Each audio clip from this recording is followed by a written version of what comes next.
Tonight, Liftoff. We have a liftoff. we investigate the most extraordinary event of the 20th century.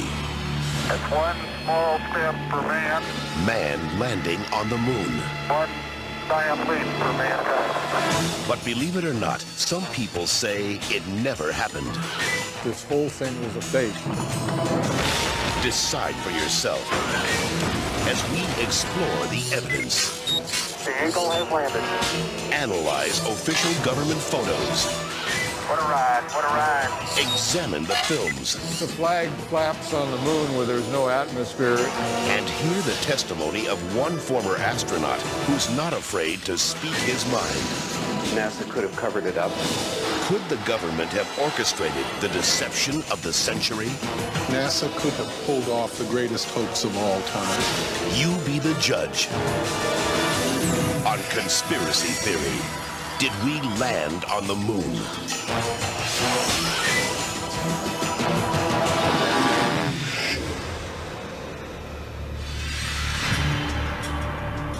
On July 16th, 1969, America held its breath.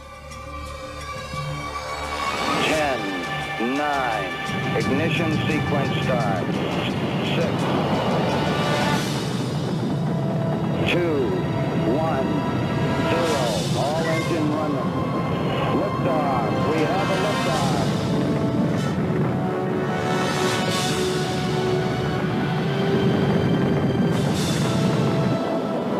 Apollo 11 blasted into space, beginning its 250,000-mile journey to the moon. During their 8-day voyage, the Apollo 11 astronauts saw spectacular views of the Earth, floated in a weightless environment, and supposedly went where no man had gone before. Guys looking good, down a half. Lights on, picking up some dust. 4 forward, drift into the right a little. Contact light. Okay, engine stop. We copy you down, Eagle. Listen, Tranquility Base here. The Eagle has landed. But did it? Did they really land on the moon? Most of us think so. Millions of people watched on television as the lunar lander touched down, and these unforgettable words were spoken. It's one small step for man, one giant leap for mankind. But even today, there are those who claim that believing in man's one small step requires one giant leap of faith. Bill Casing was an analyst and engineer at Rocketdyne, the company that designed the Apollo rockets. There were many problems that evolved during the 60s that led people to believe that we're never going to make it to the moon.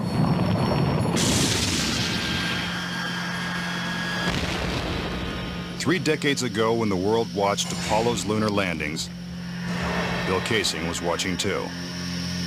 But what he saw on television, combined with his experiences at Rocketdyne, made him a skeptic.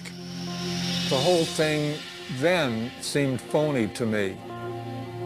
I think it was an intuitive feeling that what was being shown was not real.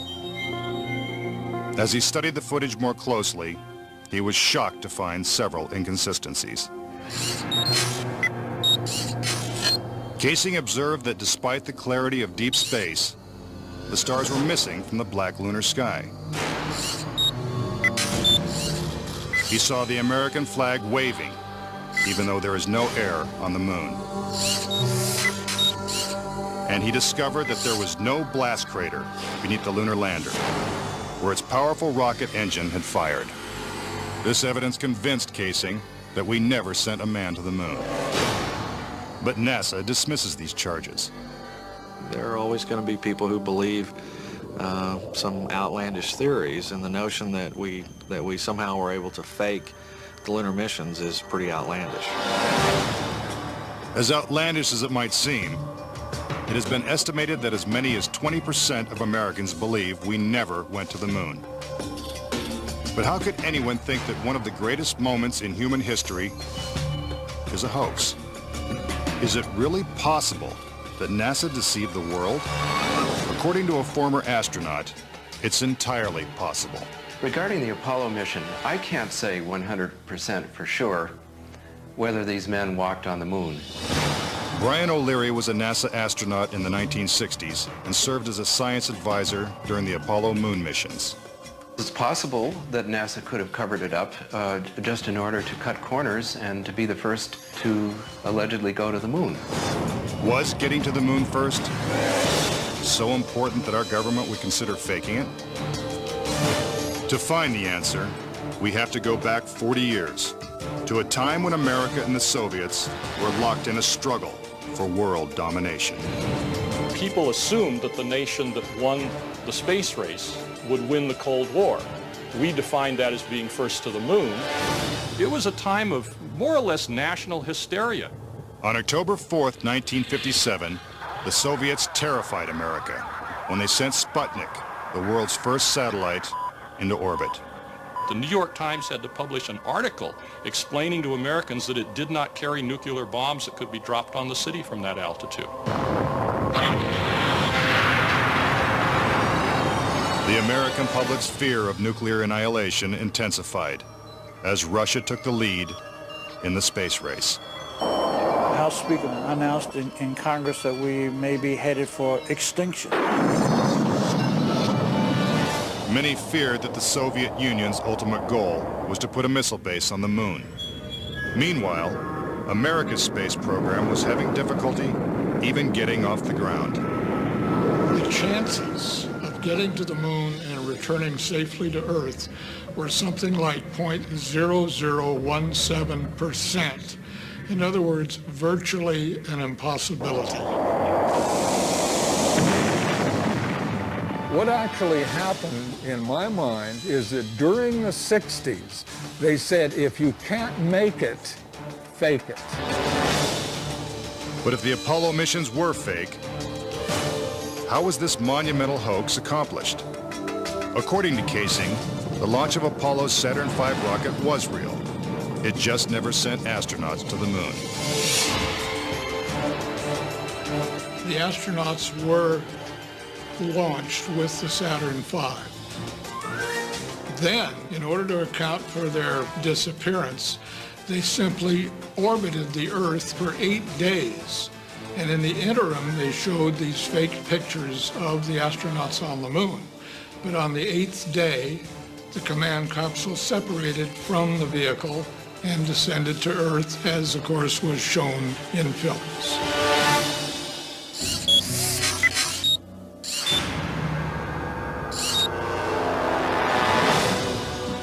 This theory inspired the 1978 movie Capricorn 1, in which the government attempts to fool the world by faking a mission to Mars. We do not claim this planet in the name of America. We claim it in the name of all the people of the planet Earth. The Apollo footage is strikingly similar to the scenes in Capricorn 1. Producer Paul Lazarus suggests that the film's plotline could be more fact than fiction. I believe, had they wanted to, that NASA could indeed have pulled off the greatest hoax of all time, never sent anyone to the moon, and recreated it in a television studio. And I believe it could have been done at that time. The technology was in place. The footing is solid. The surface seems powdery. Surface is fine and powdery. I can pick it up loosely with my toe. What we put up on the screen was our own simulated version of whatever we could do within a $4 million aid budget. But with NASA's $40 billion budget, Casing believes they had the resources to pull off a hoax if they couldn't make it to the moon. The reason I believe that NASA and the government faked the moon landing was basically it was technically impossible to do it. And they simply had to come up with some sort of alternative that they felt the public would believe. Casing theorizes that the lunar landings were actually filmed in Nevada's high desert, at the top secret military base known as Area 51.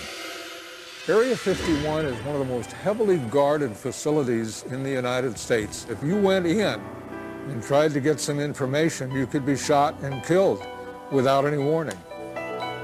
Russian spy satellite photos of Area 51 reveal not only a series of hangars that resemble movie sound stages, but also barren moon-like areas which coincidentally are covered with craters. Compare this photo of a lunar crater allegedly taken from the moon's orbit by Apollo 10 with this satellite photo of a crater at Area 51.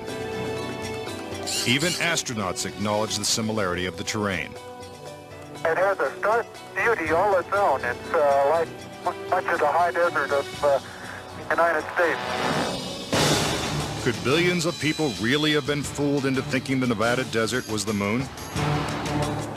Casing believes it's possible, and maybe the real reason Area 51 is so heavily guarded. This is a very secret base, and with good reason, because undoubtedly the moon sets are still there. And if they are, no one's getting a look at them anytime soon. Up next. Tranquility Base here. If the lunar module landed with 10,000 pounds of thrust, why is there no blast crater?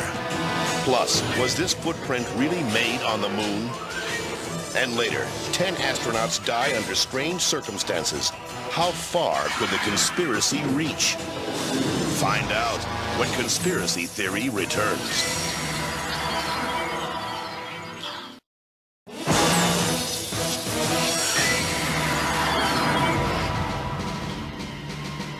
We've all been led to believe that on July 20th, 1969, the Lunar Excursion Module, also known as the LEM, carried American astronauts to the surface of the moon. But could it have simply been a prop lowered by wires onto a movie set? Bill Casing says that this may explain the absence of engine noise in the official NASA footage.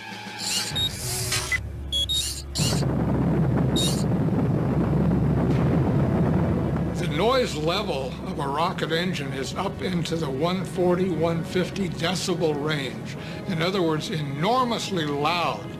How would it be possible to hear astronauts' voices against the background of a running rocket engine? Picking up some dust. 30 feet, 2.5 down.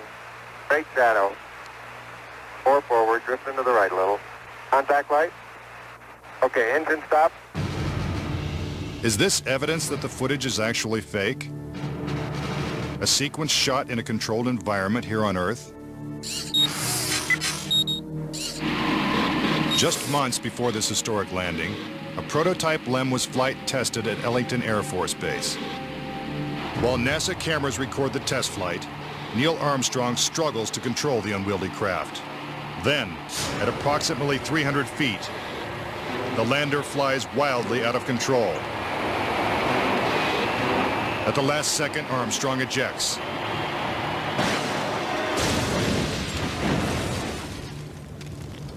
And floats to safety. If the lander was so unstable and difficult to fly in the controlled environment of Earth, then how could the LEM land 6 times flawlessly in the alien environment of the moon? The LEM had a single engine mounted dead center, and then they had little push jets, thruster jets, a couple of them up on top. This was supposed to control their attitude as they came down. Well, I'll tell you a secret. The instant you moved your tail in that cabin an inch, you would change the load pattern, it would begin to tilt, and it would start that thing spinning.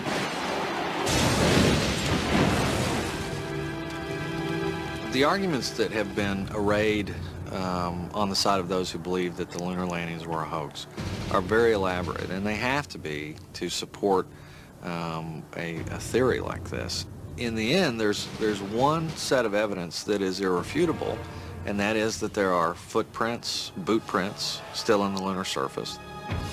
But conspiracy theorists say that the footprints themselves are suspicious. The surface appears to be very fine-grained as you get close to it. It's almost like a powder. To have a powerful rocket engine blast the surface of the moon, blasting away all of the dust, and then find footprints surrounding the lunar lander, that to me would be an impossibility. Photo after photo reveals that the lunar surface surrounding the LEM is covered with footprints. But Casing says there's something even more difficult to explain. The fact that there's no blast crater under the LEM is one of the most conclusive pieces of evidence that I find supporting the hoax. In fact, no sign of a blast crater is visible for any of the 6 lunar landings.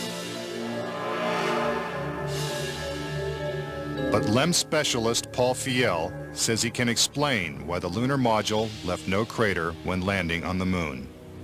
The amount of thrust that you need coming out of the bottom of the descent engine is about 1,500, 2,000 pounds of thrust. And all that does is just push dust away. There's no burning or anything like that. Yet NASA's own scientific illustrations clearly depict a blast crater. Then there's one other point. If they had truly landed on the moon, this dust would have then descended on the lunar lander, on the foot pads, and we find not a trace of dust on the foot pads. When I discovered that alone, I said, no way am I looking at a lunar lander that landed on the moon. Could it be that the LEM was just a prop on a giant lunar movie set? When Armstrong said, that's one small step for man and one giant leap for mankind, the footprint that he made could have easily been made in Area 51. Casing points out that the LEM's departure from the lunar surface is even more suspicious. In the footage of the ascent stage going up, what you don't see is an exhaust plume coming out of the rocket engine nozzle. What a ride, what a ride. But what do we see? We see the ascent stage suddenly pop up without any exhaust plume whatsoever, as though it were jerked up by a cable. Is this evidence of a conspiracy? Was the government capable of such a massive cover-up?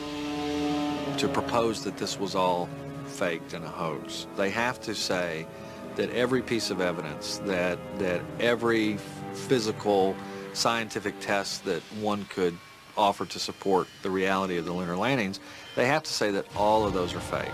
I would say that my conviction that Apollo was a fake was really not according to one specific piece of evidence, but it was cumulative. This whole thing was a fake.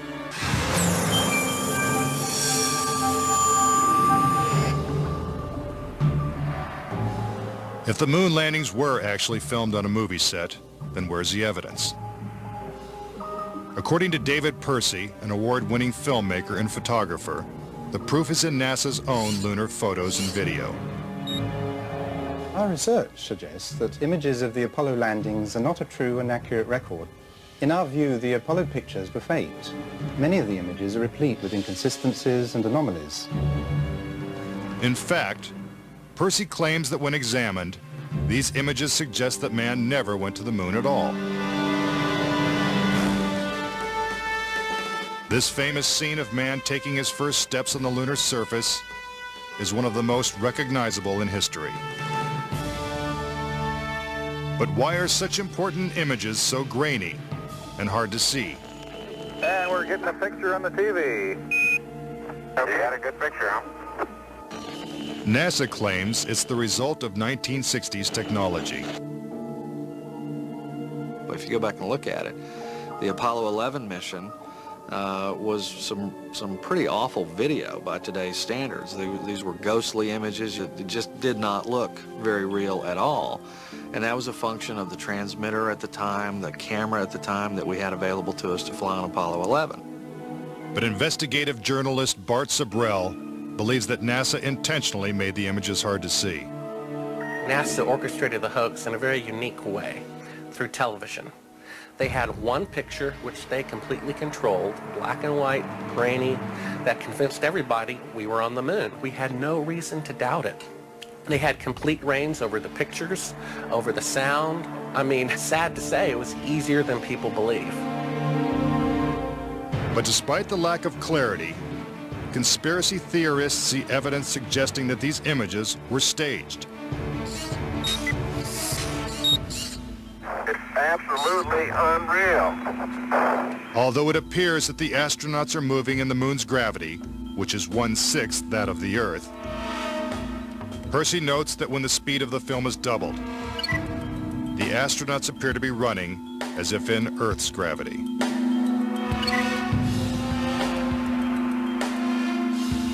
Also, when the footage of the lunar rover is doubled in speed, it looks as if it's driving here on Earth.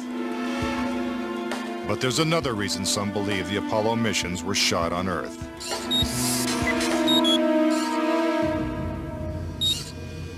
If there is no air or wind on the moon, why is this American flag waving? The fact that the flag flaps on the moon where there's no atmosphere means that there must have been a little blast of wind out in Area 51 where they shot this. Could these questionable images simply be the result of astronauts struggling to plant the flag into the lunar surface? Or is there more going on than meets the eye? What about the still photography? Some say the design of the bulky spacesuits would have made it extremely difficult for the astronauts to operate their chest-mounted cameras. The man who designed these cameras is Jan Lundberg. Once on the moon, on the lunar surface, in the dress, in the life support system, you couldn't see the camera. They couldn't bend their head that far down. They had no viewfinder, they had to aim by moving their body. Click, click, click. If the cameras were so difficult to manipulate, how were thousands of photos taken with crystal clarity and precise framing? The pictures that we see that allegedly were taken on the moon are absolutely perfect. But with closer examination, casing says flaws begin to emerge. Unfortunately, errors were made which are now being discovered. Conspiracy theorists point out that lighting is a major flaw in the lunar.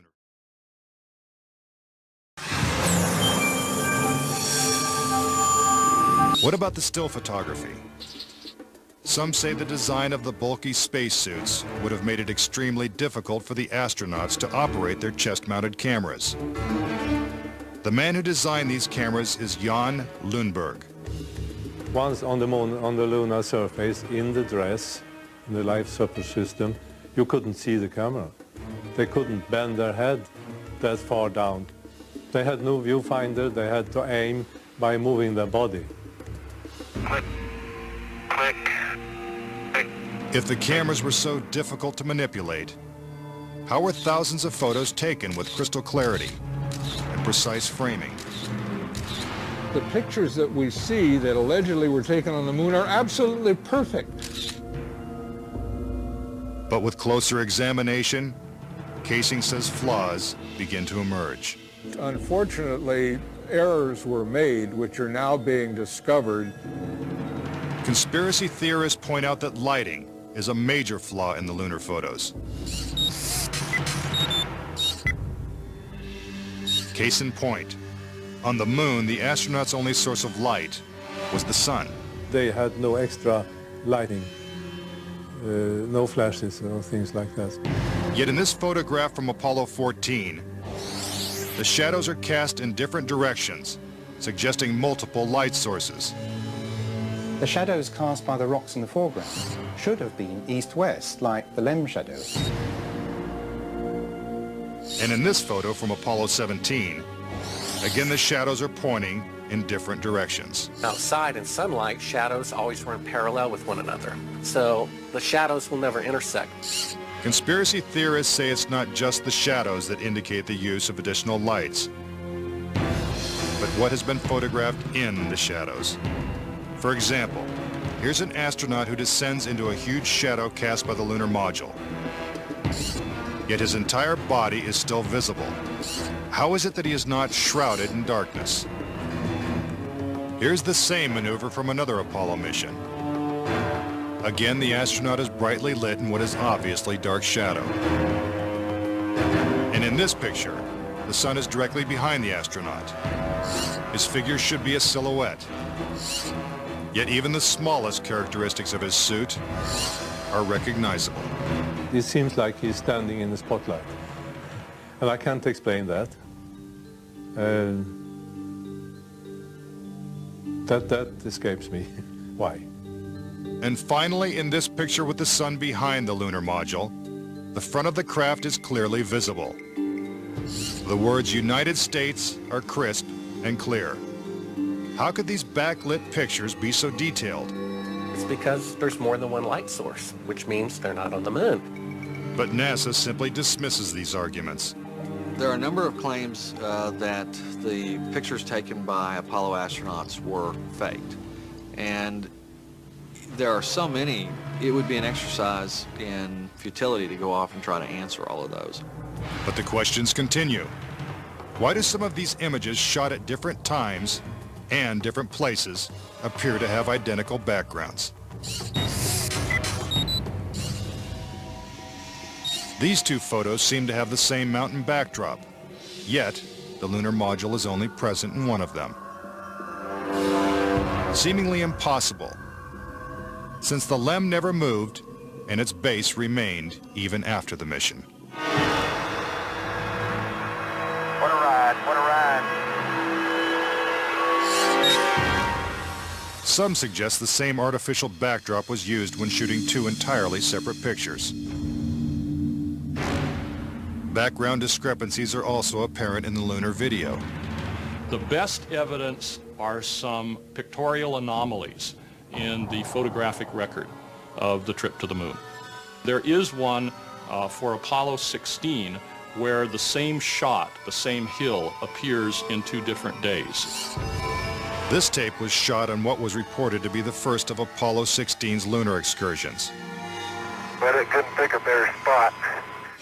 And this video was from the next day at a different location. That is the most beautiful sight. NASA claims the second location was 2.5 miles away. But when one video is superimposed over the other, the locations appear identical. The conspiracy theorists see that as evidence that we didn't go to the moon, that it was staged, and the opposite point of view is that it's a case of bad editing. It's absolutely unreal. Conspiracy theorists claim that even closer examination of the photos suggest evidence of doctoring.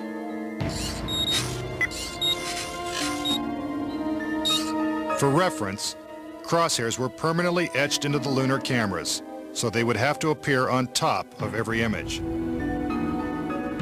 But in this photo, a crosshair is behind a part of the lunar rover. This situation is impossible and has to be the result of technical manipulation and doctoring of the image. And in this photo from Apollo 11, the equipment in the foreground is covering the crosshair, not behind it. And in another from Apollo 12, the American flag is covering one crosshair and the astronaut is covering the other. When presented with these questionable photos and videos, NASA refutes the conspiracy theories. Some range from incredibly complicated to incredibly goofy. There are arguments that are wrong optically, they're wrong physically, they're wrong scientifically, they're wrong historically. There's a great deal of claptrap that is sort of woven in to these arguments. But despite what NASA says, conspiracy theorists still insist that Apollo was a hoax. When I looked at all the pictures and all the footage, I'm absolutely convinced, I bet my life on it, that we didn't go to the moon. I know for a fact that we didn't. Coming up next, tragedy strikes the Apollo program. The program could be stopped dead in its tracks. 3 astronauts die in a pre-launch simulation. But was it an accident? He was going to blow the whistle on the whole project. And later, could the astronauts have survived a trip into deep space? Before they got 1/2 way to the moon, they would have picked up a death dose of radiation Next, on Conspiracy Theory.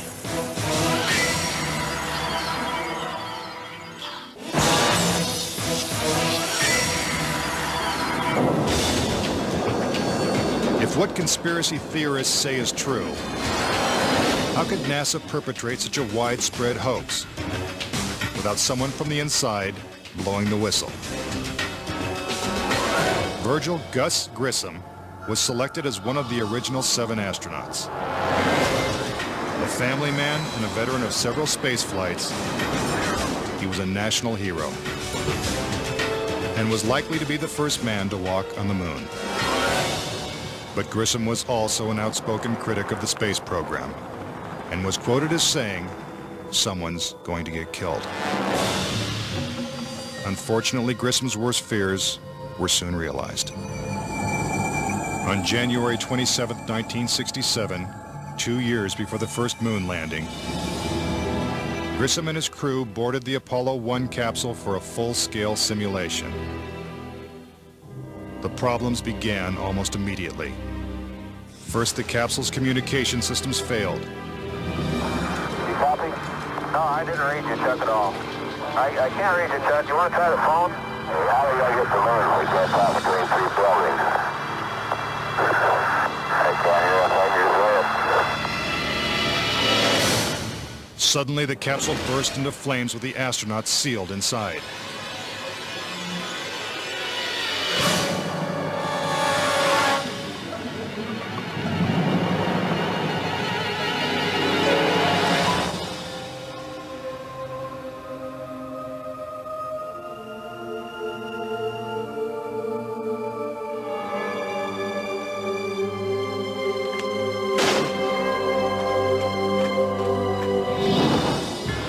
Tragically, Gus Grissom, Ed White,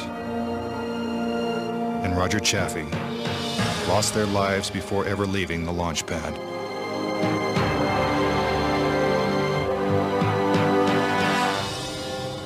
Gus Grissom's family believes the Apollo 1 fire was no accident. I think it was intentionally sabotaged by someone. It's been a question in my mind, what was found in the accident investigation and how was that handled? Was the CIA involved or whoever? But it was done intentionally. Grissom's family doesn't know who was responsible for his death or why it happened. But they say NASA knows the truth. Gus gave his life for this program, and I feel like that it is up to NASA to come forward and give us a direct answer to what really happened. Were Gus Grissom and the Apollo 1 astronauts victims of a tragic accident? Or were they intentionally silenced because they knew too much? We may never know. The cause of the fire is still a mystery, and the capsule remains locked away at a military base. But Grissom wasn't the only Apollo critic to meet with a suspicious and untimely death.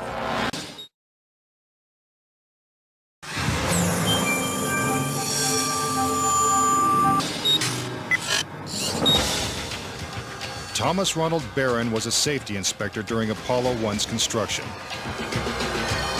After the fire, Barron testified before Congress that the Apollo program was in such disarray that the United States would never make it to the moon. He claimed his opinions made him a target. Has there been any pressure on you by NASA? Nothing. We were, my wife and I were somewhat harassed at home when the first thing broke some time back, but it's going away now. As part of his testimony, Barron submitted a 500-page report detailing his findings. There was a real fear that the program could be stopped dead in its tracks. Then exactly 1 week after he testified, Barron's car was struck by a train. Barron, his wife, and stepdaughter were killed instantly. I believe that Thomas Ronald Barron was murdered because he had the truth to tell about the Apollo project. Barron's report mysteriously disappeared, and to this day, it has never been found. But the Apollo program continued, and so did the string of untimely deaths. Between 1964 and 1967, a total of 10 astronauts lost their lives in freak accidents. These deaths accounted for an astonishing 15% of NASA's astronaut corps. To keep something that's alive wrapped up and covered over, you've got to eliminate all the people that can talk about it. Could the government have gone this far to pull off such an elaborate hoax? NASA says it's impossible.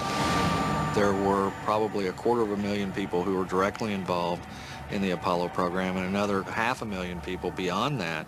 750,000 people can't keep a secret like that. That's just not going to happen. But Bart Sabrell insists that most NASA employees knew nothing of the deception. Very few people at NASA knew. The thing is so departmentalized. You got the person building the bolts in Houston, or doing this in Seattle, or doing this in Florida. No one knows the full picture. So, you know, you had no one seeing the full picture of anything except a handful of people. If the conspiracy theorists are right, and only a few people knew the whole story, then the truth may remain buried forever. When we return, could the astronauts have survived the deadly radiation of space? Getting them past the radiation belt would have been impossible. And a Russian cosmonaut breaks his silence when conspiracy theory returns.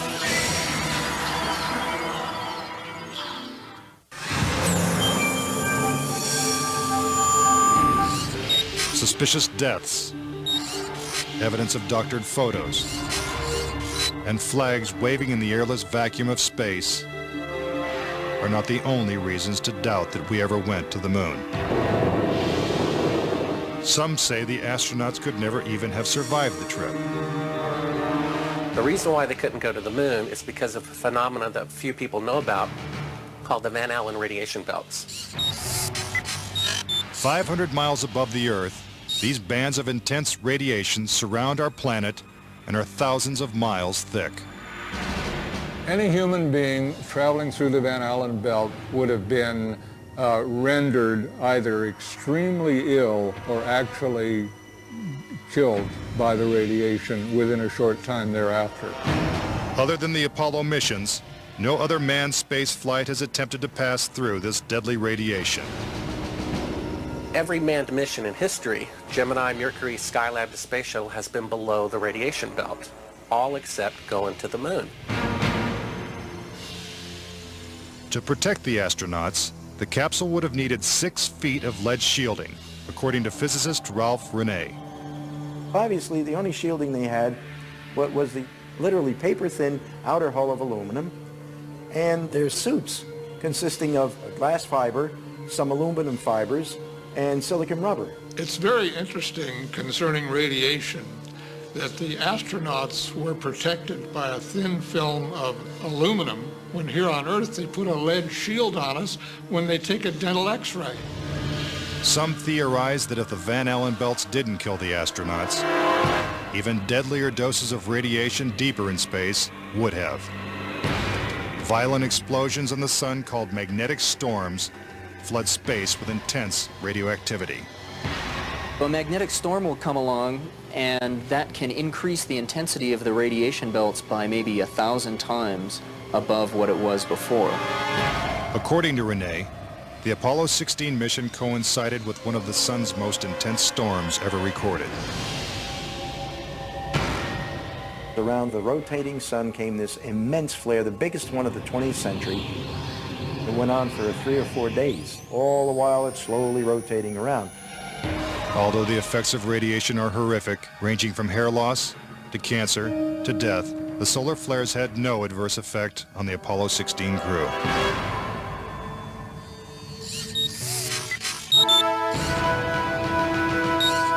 NASA had another problem, and one is that the moon's surface is totally inhospitable to man. If you do it in the dark, and that includes any part of the shadow of the spacecraft itself, the temperatures go down to 250 degrees below zero. In the sun, the temperatures go up to 250 degrees above zero. Renee also theorizes that the astronauts' liquid-cooled spacesuits could not have provided sufficient protection from the intense heat and radiation. But NASA maintains that this hypothesis is wrong. The claim that the radiation on the lunar surface would have incapacitated or hurt the astronauts, it's equal parts bad science and a bad understanding of how we went about designing the equipment. The spacesuits that they wore were incredibly tough and very resilient to lots of different things. If those suits do what NASA says they can do, then I want to see them suit up a guy or two, put him into 3 Mile Island, the pit there that's still hot, and have them clean up the mess. But they can't and they don't. The fact remains that no Apollo astronaut has ever suffered a serious illness from a trip to the moon. Could this be because they never left the safety of Earth's atmosphere in the first place? This is the main reason why the Russians never really intended to send the men to the moon. Was it the fear of lethal radiation that caused the Russians to abandon their plans to go to the moon? According to one of their chief cosmonauts, it was certainly a factor. Of course, we were worried to go out into the unknown of space. Of course, we were fearful. We had no idea how a human would be affected by the radiation. We suspected that possibly the radiation could even penetrate through the craft itself. Are the deadly perils of space proof that NASA faked the Apollo missions? To this day, the Russians have never sent a man to the moon. And we have no plans to return. A final word when conspiracy theory continues.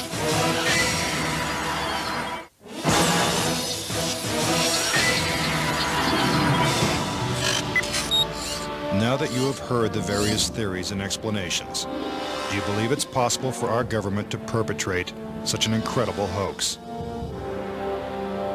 Is it conceivable that with its $40 billion price tag, the Apollo program was nothing more than the most expensive movie ever made? It is my personal belief, and I totally believe this after all the years of research I've done on this, that NASA never landed a man on the moon. I would say that anybody who believes that we did not go to the moon is an absolute nut.